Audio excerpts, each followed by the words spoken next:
the effects of the electric force on the air. Now, we're going to come back to these belts spinning when I turn this machine on in a little bit, but I would like to introduce a different machine that we have here. And to start, I will turn on these two. These are Tesla coils.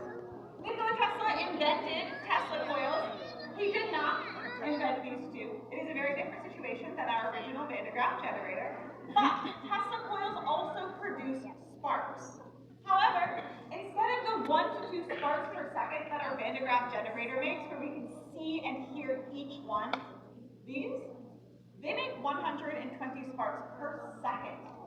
Our human eyes are not good enough to see each individual spark. Our ears are not good enough to hear each individual popping sound.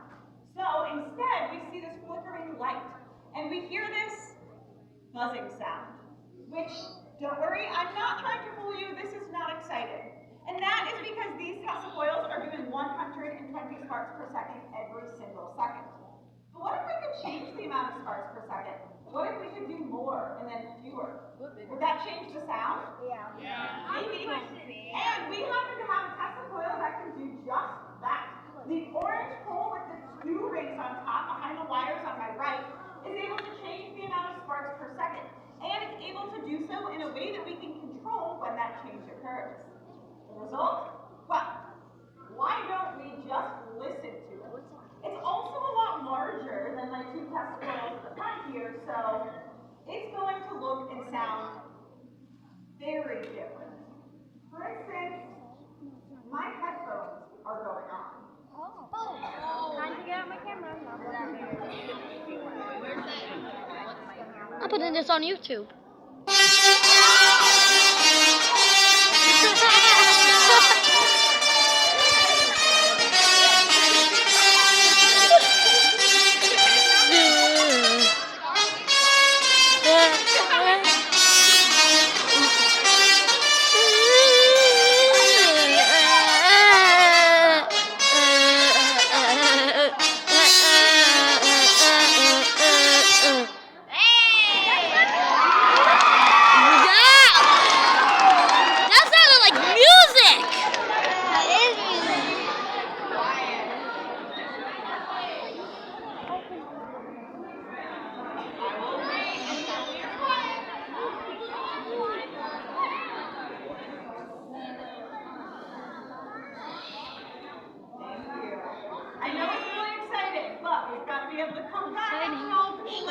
I got that all.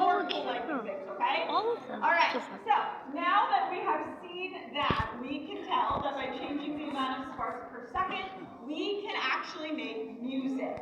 And we know specifically that we can make songs such as the Imperial March from Star Wars. There. Absolutely. Now, don't you worry, that Tesla coil is going to be back. It will be the star of our Symphony of Sparks lightning finale. But I would like to take this opportunity while I have all of you here in the theater with me today to talk about safety. Because as awesome as lightning is and can be, it's also dangerous. And we need to know how to stay safe. So, for example, if you were in your backyard or in your neighborhood or even walking around Boston and you started to hear thunder, where would you go? In your house. In your house. Yeah, you go in your house, your school, the nearest building, Museum of Science, all great places when there's lightning outside. But what if you drove to the park or to the beach and there were no buildings in sight? Well, now where would you go? Your car. Yeah. You would go inside your car. In fact, you're safe inside your car because of the... Okay, I've heard several different things. Tires! Mostly I've heard people saying the rubber tires, and I also heard people saying the metal. Now, rubber tires and metal are 2 entirely different things, especially when it comes to electricity. So, we should do an experiment. All we need is a rubber tire. Yeah, I knew it. And not scary, bro. Also check. Now, What's gonna happen? alright, I need everyone to bring their voices off again. Thank you. Now, if it is the rubber tire, that would make sense because rubber is something called an insulator. which is a material that charge does not flow very easily through. So perhaps we would expect that that lightning might strike the tire and not go anywhere. But maybe it's not the rubber tires keeping us safe. Maybe those charges can go through.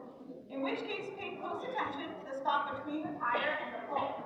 Because if we see sparks in that gap, we know that those charges went through the rubber, and it is not the rubber tires keeping us safe.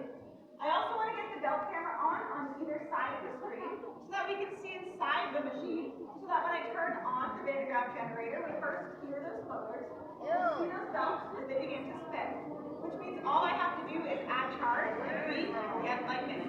So, pay close attention to the spots between the tire and the pole, and my headphones are going on.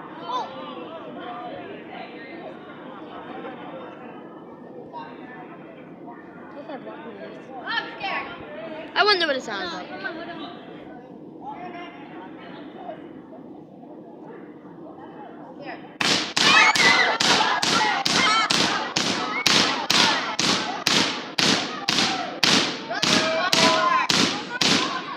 This is actual lightning.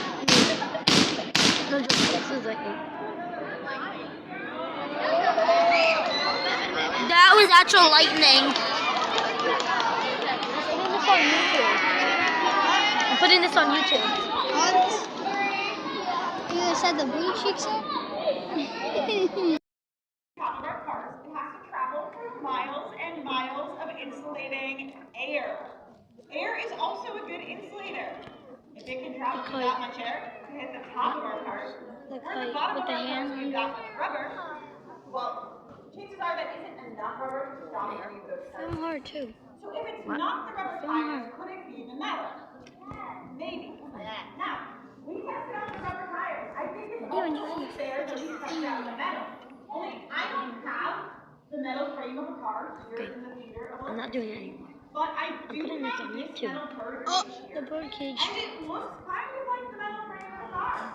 It is metal on the top, on the side, The bird on the cage. bottom. You're It'll hurting. probably do. And the only real way No, to your test voice is out in if the it's video. metal or not is Your voice to, is on the video. well, I'm putting this on YouTube.